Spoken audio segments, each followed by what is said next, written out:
नमस्कार दोस्तों। अभी हाल फिलहाल में एक फिल्म आई है धुरंधर, जो कि एक नेशनल क्रेज बनी हुई है। धुरंधर के अंदर जनरली लोग ऐसा मान रहे हैं कि वो पूरी की पूरी सत्य घटनाओं पर आधारित है और उसमें जो दिखाया जा रहा है उसको एक अक्षरशः एक बिल्कुल ही उसको लिटरली ऐसा जैसे कि सारी ऐसी घटनाएं रियल में हुई हैं उसी के आधार पर उसको लिया जा रहा है। मेरा चूंकि काउंटर टेररिज्म और टेररिज्म के फील्ड में एक गहरा लंबा रिसर्च का अनुभव रहा है, उसके आधार पर मैं ये कहूँगा कि फ़िल्म वाक़ई में बहुत अच्छी बनी है एंटरटेनमेंट के पॉइंट ऑफ व्यू से।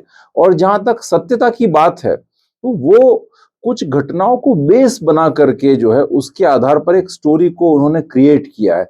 It is certainly a work of fiction, लेकिन जो है वो फ़िक्शन ऐसा फ़िक्शन है जिसका आधार जो है ना कुछ रियल लाइफ़ इंसिडेंट्स जो होते हैं या जो टेररिज्म के वर्ल्ड में जिस तरह से चीजें होती हैं, उनको आधार बना करके एक कहानी क्रिएट की गई है जिसमें कैरेक्टर्स डेफिनेटली काल्पनिक हैं। ज्यादातर कैरेक्टर्स काल्पनिक हैं। कई सारे और भी कैरेक्टर्स जिनके बारे में लोग बड़ा बातें करते हैं, जैसे मेजर इकबाल का कैरेक्टर है या हमजा मजारी का कैरेक्टर है। इस तरह के सारे कैरेक्टर्स काल्पनिक कैरेक्टर्स हैं।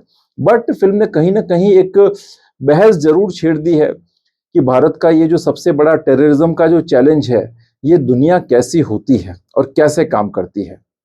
मुझे लगा ये फ़िल्म देख कर के और इसके संबंधित जो बहस जो चल रही है देश के अंदर या जो एक इंटरेस्ट डेवलप हुआ है, तो मुझे ऐसा लगा कि कहीं न कहीं एक इसके ऊपर एक रियलिस्टिक और इसके ऊपर एक तथ्यात्मक बात, एक इन्फॉर्म्ड डिस्कोर्स सामने आना चाहिए कि वाक़ई में ये चीज़ कैसी होती है।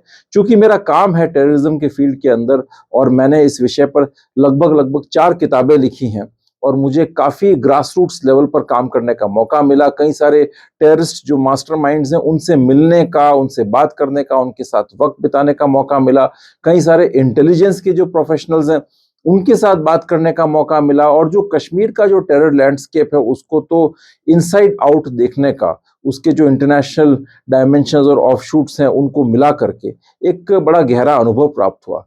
तो इसीलिए मुझे ऐसा लगा कि मैं ये अनुभव आपसे साझा करूं, शेयर करूं। तो देखिए, भारत का जो सारा जो टेररिज्म का थ्रेट है, पहले तो मैं ये बता दूं कि भारत के लिए सबसे बड़ा अगर सिक्योरिटी थ्रेट है, एग्जिस्टेंशियल थ्रेट, मैं वो ये कहूंगा कि ये जो जिहादी टेररिज्म है उससे आता है। पाकिस्तान महज उसका एक ऑफशूट है। पाकिस्तान बेसिकली जो जिहादी आइडियोलॉजी है उसका एक मैनिफेस्टेशन है, उस आइडिया का एक विस्तार है। बट एसेंशियली इसके पीछे आइडियोलॉजी वही काम कर रही है, जिहादी एक्सट्रीमिज्म की और टेररिज्म की। चाइना आपका नॉर्दर्न बॉर्डर्स पर है, वो एक टेरिटोरियल थ्रेट है और वो भी इस जिहादी टेररिज्म को कहीं ना कहीं से इनडायरेक्टली पाकिस्तान को सपोर्ट करता है। बट इंटरनली और एक्सटर्नली देखा जाए तो हमारा सबसे बड़ा जो मेन थ्रेट आता है वो जिहादी एक्सट्रीमिज्म से ही आता है। और ये थ्रेट सिर्फ कश्मीर के अंदर टेररिस्ट भेजने तक कन्फाइंड नहीं है। ये भारत की सीमाओं के अंदर भी अपने बड़े एक विषैले स्वरूप में समय समय पर आप अपने आप को प्रस्तुत करता है, चाहे वो बॉम्ब ब्लास्ट हो, चाहे वो कम्युनल राइट्स हो, चाहे और तरह के सेबोटाज हो। इस तरह के वो अपने आप को सामने लेकर के आता रहता है। तो हमें शायद ज़रूरत है कहीं न कहीं इसको बहुत गहराई से समझने की। और पिछले कुछ सालों के अंदर तो ये थ्रेट बहुत ज़्यादा बड़ा है और इसका दायरा बड़ा व्यापक हुआ है और इसने सोसाइटी में अलग-अलग फॉर्म्स में अपने आप को वो किया है। अब बातें जो हैं सिर्फ कश्मीर स्पेसिफिक टेररिस्ट ऑर्गेनाइजेशंस तक कन्फाइंड नहीं रही हैं। अब बातें ये आइडियोलॉजी और इन टेररिस्ट ऑर्गेनाइजेशंस का नेटवर्क्स और इनके जो तार जो हैं लगातार फैलते जा रहे हैं।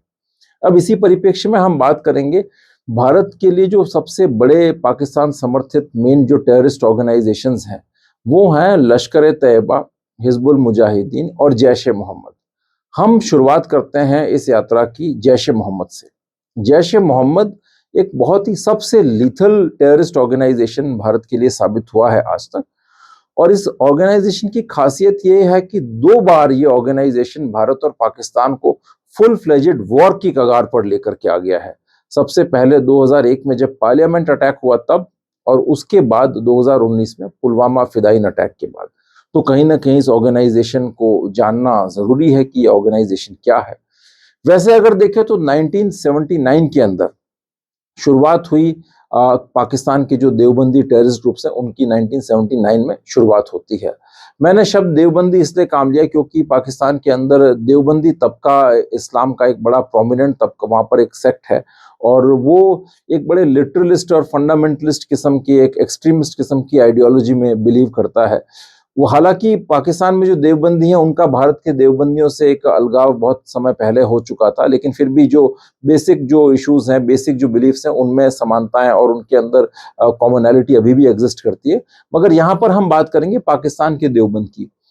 जैश ए मोहम्मद एक देवबंदी ऑर्गेनाइजेशन है इसीलिए हमें जब भी हम जैश ए मोहम्मद की बात करेंगे तो हमें उससे उसके लिए देवबंदियों का जो जो हिस्टोरिकल बैकग्राउंड है पाकिस्तान में, उसके बारे में थोड़ा सा जानना हमारे लिए काफी मददगार रहेगा। तो वैसे तो देखिए, पाकिस्तान में देवबंद का इतिहास लगभग लगभग 150 साल पुराना है। बहुत बड़ा पुराना इतिहास है। उसके बारे में उन डिटेल्स में मैं अभी नहीं जाऊंगा क्योंकि समय की एक लिमिटेशन है। लेकिन हम ये कह सकते हैं कि जो पंजाब प्रांत जो है पाकिस्तान का, वहाँ पर नॉर्थ पंजाब, साउथ पंजाब, इन सब एरियाज में पहले सूफिज्म वहाँ पर बड़ा डोमिनेट करता था और उसको जो है देवबंदी मदरसों ने धीरे धीरे आ करके उन सूफीज को वहाँ से आउट किया और अपनी बड़ी पकड़ बनाई सोसाइटी के ऊपर और वहाँ के आम जनमानस के ऊपर। और ये इसलिए संभव हो पाया क्योंकि सूफिज्म में काफी करप्शन आ चुका था और देवबंदी आके कहने लगे कि हम सिखाएंगे आपको इस्लाम की ट्रू प्रैक्टिसेस। उसके बाद फिर जब पाकिस्तान आजाद हुआ 47 के अंदर, उसके बाद देवबंदियों ने एक बड़ी भूमिका निभाई पाकिस्तान के इस्लामाइजेशन के अंदर। एंटी अहमदिया मूवमेंट जो हुआ उसके अंदर भी देवबंदियों का एक बड़ा रोल था। और फिर फाइनली जब 1970s के अंदर, जब वहां पर जनरल जियाउल हक का आगमन होता है 77 के अंदर, उसके बाद तो देवबंदियों को पाकिस्तानी स्टेट के अंदर एक बहुत बड़ा सपोर्ट सिस्टम मिल गया। और यहाँ पर सबसे बड़ी बात यह हुई कि 1979 के अंदर रूसियों ने जो है अफगानिस्तान के अंदर अपना इन्वेजन कर दिया वहां पर, और उसको काउंटर करने के लिए अब अमेरिका को जरूरत पड़ी पाकिस्तान की। देवबंदियों के लिए ये बात थी सोने पर सुहागा, इससे बड़ा उनको एक इंटरनेशनल और नेशनल सपोर्ट सिस्टम मिल नहीं सकता था। तो अमेरिका की CIA ने पाकिस्तान की ISI से ये कहा कि आप जो है जो सोवियत्स हैं, गॉडलेस कम्युनिस्ट जो कहा जाता था उनको उनको काउंटर करने के लिए मुजाहिदीनों की फौज तैयार कीजिए। इसके लिए ISI ने वहां पर जितने भी देवबंदी रेडिकल मौलाना और जो सेगमेंट था पूरा, उसको अपना हथियार बनाया और उस पर काम करना शुरू किया।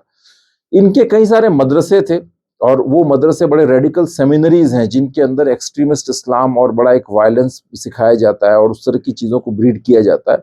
उसमें कुछ खास जो एस्टेब्लिशमेंट्स हैं वो हैं बिनोरिया टाउन कराची का मदरसा, दूसरा आपका जो है हक्कानिया मदरसा जो कि अकोरा खटक के अंदर है।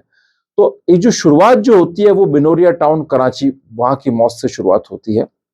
1979 में एक इरशाद अहमद नाम का आदमी था जिसने पहला टेररिस्ट ऑर्गेनाइजेशन बनाया, हरकत उल जिहाद अल इस्लामी। वो बिनोरिया टाउन मदरसा का जो निजामुद्दीन शामजाई करके वहां का एक वाइस चांसलर था, अगेन एक रेडिकल देवबंदी मौलवी था, उसका शिष्य था। तो इसने एक ये देवबंदी ऑर्गेनाइजेशन बनाया, हरकत उल जिहाद अल इस्लामी, जिसको हुजी कहा जाता है, और ये अफगानिस्तान में एक्टिव हुआ। उसके बाद तो बिनोरिया टाउन मदरसा के अंदर वहां पर वो सेमिनरी थी, तो तरह तरह के जिहादी और तरह तरह के लोग दुनिया भर से आने लगे।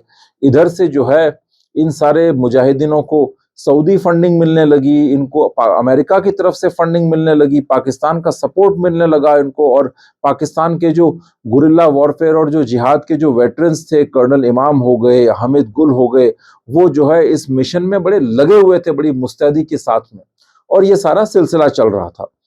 तो 1979 के अंदर आपका इरशाद अहमद शुरू करता है हुजी को। फिर बात आती है 1984 में। अब हुजी के अंदर भी तरह तरह के लोग आने लगे, कुछ पंजाबी भी आ गए, पठान भी आ गए, तो इसको लेकर के अंदर इनमें इंटरनल स्प्लिट्स भी शुरू हो गए। 84 के अंदर मौलाना फजलुर रहमान खलील, जी हाँ मैंने नाम लिया, मौलाना फजलुर रहमान खलील, आप इसको जमीयत उलेमा पाकिस्तान जो मौलाना फजलुर रहमान है उनसे कंफ्यूज मत कीजिएगा, वो अलग हैं, ये अलग हैं। तो मौलाना फजलुर रहमान खलील जो थे वो पश्तूनों को लीड करते थे। उनकी जो है दूसरे लीडर्स जो थे हुजी के अंदर, जिसमें कि सबसे मेन थे कारी सैफुल्ला अख्तर, उनके साथ जो है उनकी तनाव हो गए और कुछ आइडियोलॉजिकल इश्यूज को लेकर के, वर्क कल्चर को लेकर के, इन चीज़ों को लेकर के तनाव हो गए। और मौलाना फजलुर रहमान खलील जो कि एक पठान था, उसको इस तरह की जो है अपनी शान में गुस्ताखी बर्दाश्त नहीं थी, तो वो कारी सैफुल्ला अख्तर के खिलाफ बगावत करके और तंजीम से अलग हो गया। तंजीम means a group, a terrorist organisation यहाँ पर, और उसने अपना एक नया ग्रुप बना लिया, हरकत उल मुजाहिदी। अब जब ये नया ग्रुप बनाया उसने, तो उसके बाद ये आपसी लड़ाई जो है काफी इस कॉज को नुकसान कर रही थी, और कई तरह की बातें शुरू हो गई कि आप वापस यूनाइट होना चाहिए और ये ठीक नहीं है। तो उसमें कई सारे देवबंदी जो मौलवी जो थे, क्लरिक्स थे, उन्होंने इन दोनों ग्रुप्स को कहा कि आप एक हो जाइए। और उन्हीं दिनों मौलाना मसूद अजहर जो थे, वो भी बिनौरिया टाउन मॉस्क कराची के शिष्य थे। हालांकि उनके करियर ट्रेजेक्ट्री के बारे में हम डिटेल में बात करेंगे, एक अलग वीडियो ही उन पर बनाएंगे, लेकिन वो भी काफी एक्टिव थे और उन्होंने भी जो है वापस कहा कि भाई इसको वापस मर्ज किया जाए। और फिर मर्जिंग होती है हरकतुल मुजाहिदीन की और हरकतुल जिहादुल इस्लामी की, और नया संगठन बनता है हरकतुल अंसार। इस मर्जर के अंदर भी मौलाना मसूद अजहर ने एक बड़ा रोल प्ले किया था। अब ये नया संगठन बन गया हरकतुल अंसार। हरकतुल अंसार के काफी बड़े अच्छे ताल्लुकात कायम हो गए अफगानिस्तान के अंदर, जो अरब फैक्शंस आ रहे थे उनके साथ में, और जो है जो उसामा बिन लादेन के लड़ाके जो थे उनके साथ में भी अच्छे ताल्लुकात कायम हो गए, और ये काफी एक्टिव हो गया। और इनको यूनाइट करने का एक रीजन ये भी दिया था देवबंदी क्लरिक्स ने कि भाई अब आपको कश्मीर की लड़ाई में एक्टिव होना है। तो आप देखिए, ये कश्मीर के अंदर जब हम बात आती है, अक्सर भारत में हम कहते हैं कि ये कश्मीर के अंदर सारी जो जिहाद की शुरुआत हुई है वो 1987 के अंदर जो इलेक्शन की जो सो कॉल्ड रिगिंग हुई थी उससे शुरुआत हुई है। लेकिन ऐसा नहीं है। अगर कश्मीर के अंदर जिहाद की शुरुआत को अगर आप देखना चाहते हैं तो मेरे हिसाब से आपको वापस 1979 में ही जाना पड़ेगा।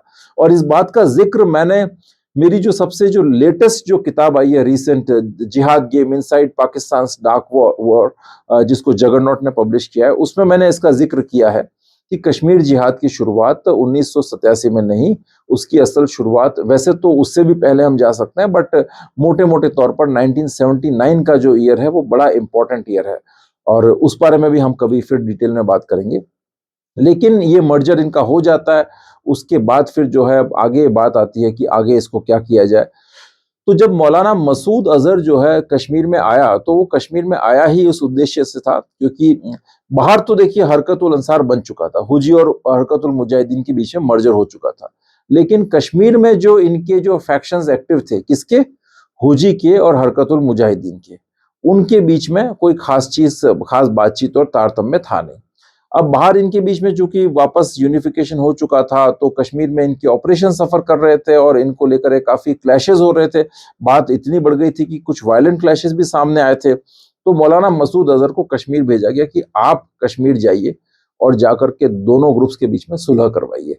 तो वो कश्मीर में जब 1994 में पकड़ा गया, वो बेसिकली इनके ग्रुप्स के बीच में सुलह करवाने आया था। अब उसके बाद तो हमें पता ही है कि आगे क्या हुआ, कि वो इन सब से मिल रहा था और उसके बाद फिर उसको गिरफ्तार कर लिया गया, छुड़वाने के कई प्रयास किए गए। इन सब चीजों पर हम डिटेल में जो मसूद अजहर पर जो वीडियो बनाएंगे उसमें बात करेंगे। लेकिन मोटा मोटा ये हुआ कि फाइनली जो एफर्ट जो था छुड़वाने का, जिसके अंदर उसको वहां से जेल से जो है से जम्मू कोट लखपत जो जेल है जम्मू के अंदर, कोट बलबल आई थिंक, वहां से फाइनली इसको निकाल करके लेके गए, और इसको जो है IC 814 का जो हाईजैकिंग हुई उसके बदले इनको रिहा किया गया, और इनको पाकिस्तान छोड़कर इनको अफगानिस्तान में कंधार में लेके गए, वहां छोड़ के आए इनको। और उसके बाद जो है जब इनको छोड़ा गया, तो वहां पर कंधार टारमैक पर ही पाक तालिबान के लीडर्स थे, ISI के भी थे, और मसूद अजहर ने जो है उसका बड़ा गर्मजोशी से स्वागत हुआ वहां पर। और उस एपिसोड के बाद वो पूरा अफगानिस्तान घूमा, कई लोगों से मिला, वो पाकिस्तान गया। पाकिस्तान में भी ISI ने उसको एज ए एक विक्ट्री कर, जो कहते हैं ना जंग जीत करके कोई गाजी जिहादी आता है, उस तरीके से उसको प्रोजेक्ट किया और पूरे देश में उसको परेड करवाई। He was victory paraded in the entire country. अब उसके बाद जो है, लेकिन अब इसके दिमाग में नई खुराफातें चल रही थी, ISI के भी दिमाग में कई सारी बातें थी, बिकॉज ISI थोड़ा सा परेशान इस बात से थी कि ये जो ग्रुप्स थे दूसरे देवबंदी ग्रुप्स, जिसके अंदर हुजी था या हरकतुल अंसार था, वो इनको पूरा नियंत्रण में कर नहीं पा रही थी। और उसके कारण ये थे कि देवबंदियों का जो इतिहास पाकिस्तान में है वो 150 साल पुराना इतिहास है, कहीं ना कहीं वो ISI से भी, ISI तो 1948 में बनी है, तो देवबंदियों का इतिहास तो उनसे भी 100 साल पुराना इतिहास है। तो वो देवबंदी अपना जो उनका जो सोशल बेस है उसके आधार पर अपनी एक इंडिपेंडेंट एंटिटी एग्जिस्टेंस रखते हैं, और बड़ी एक रेडिकल थॉट प्रोसेस है और एक रेडिकल ग्रुपिंग है। तो इसलिए पाकिस्तान की ISI चाहती थी कि अब कश्मीर की जिहाद के अंदर अगर कुछ करना है तो ऐसे ग्रुप्स हो जो फुल्ली हमारे कंट्रोल में काम करें। तो और ऐसे में देवबंदी ग्रुप एक मिसिंग था मेनली। उन्होंने एक्सपेरिमेंट्स किए हरकतुल मुजाहिदीन के, हरकतुल अंसार के, मगर वो इतने कामयाब हो नहीं पा रहे थे। कामयाब इन द सेंस कि आईएसआई की ग्रिप उन पर इतनी स्ट्रांग नहीं थी। उन्हें मसूद अजहर के रूप में एक बड़ा हीरो मिल गया। मसूद अजहर चूंकि एक अच्छा वक्ता था, बड़ा कलमकार था, और बड़ा एक इस्लामिक जगत में, मतलब उनके फील्ड के अंदर वो एक इंटेलेक्चुअल टाइप का आदमी था। वो कोई योद्धा नहीं था, वो लड़ने वाला गाजी नहीं था, वो एक इंटेलेक्चुअल वॉरियर, आप उसको ज्यादा कह सकते हैं, इंटेलेक्चुअल जिहादी। वो उनको मिल गया और उसका बाद इन्होंने सोचा कि इसका फायदा उठाया जाए। उसने जगह जगह जाके तकरीरें की और फिर जो है 99 के अंदर एक नया ऑर्गेनाइजेशन खड़ा किया, जैश ए मोहम्मद। और मसूद अजहर को परेशानी कुछ कुछ जो है, जो मौलाना फजलुर रहमान खलील जो थे उनकी लीडरशिप से भी परेशानियां थी, बिकॉज पश्तूनों का स्वभाव अलग होता है। थोड़ा सा वो पश्तून पंजाबी राइवलरी भी वहां पर काम कर रही थी। मसूद अजहर तो साउथ पंजाब के हैं और वो पठान थे, तो वो राइवलरी और सेक्टेरियन इश्यूज भी काफी काम कर रहे थे, रीजनल इश्यूज भी थे, और वो इनसे तंग आ चुका था। जो अंदर जो राइवलरीज थी देवबंदी टेररिस्ट ऑर्गेनाइजेशंस के अंदर, तो वो इससे बड़ा तंग आ चुका था। उसने सोचा कि अब एक नया ही ऑर्गेनाइजेशन शुरू किया जाए, और इसमें उसे आईएसआई की पूरी ब्लेसिंग थी। आईएसआई ने उनको बहुत पैसा दिया और जैश ए मोहम्मद नाम का नया ऑर्गेनाइजेशन खड़ा हुआ। और उस वक्त शुरुआत में हुआ ये कि इनके पास चूंकि फंडिंग बहुत आई, तो एक मेजर तबका, बताते हैं कि लगभग 1/3 से भी ज्यादा जो हरकतुल मुजाहिदीन के लड़ाके थे, वो वहां से छोड़ करके जैश ए मोहम्मद में आ गए। और उसके बाद फिर हरकतुल मुजाहिदीन के ऊपर 97 में बैन लग गया। उसके बाद फिर ये आई थिंक 2003 या 4 के अंदर जमातुल अंसार बन के खड़ा हुआ। उसके बाद फिर आगे ये कंटिन्यू करता रहा और हरकतुल जिहाद अल अलामी नाम से चलता रहा। और हुजी भी जो है उसकी कुछ एफिलिएट्स बांग्लादेश में एक्टिव हैं, मगर इंडियन सब कॉन्टिनेंट के अंदर सबसे लीथल फॉर्म में जो उभर करके आया वो था जैश ए मोहम्मद। और उसने कई बड़े बड़े जो कहते हैं ना टेररिस्ट कारनामे बाद में करके दिखाए, जिसमें कि पार्लियामेंट अटैक था, और उन सब विषयों पर हम आगे बात करेंगे। लेकिन अभी जो जैश की फॉर्मेशन के ऊपर ये वीडियो था, इसके अंदर मैं यही बात से अपना बात समाप्त करना चाहूंगा कि जैश बना, और जैश आज तक भारत के लिए एक मैसिव और एक बहुत ही मेजर टेररिस्ट थ्रेट बना हुआ है, और अपनी ऑपरेशंस में, अपनी एक्टिविटीज में वो लगातार एक्टिव है। धन्यवाद।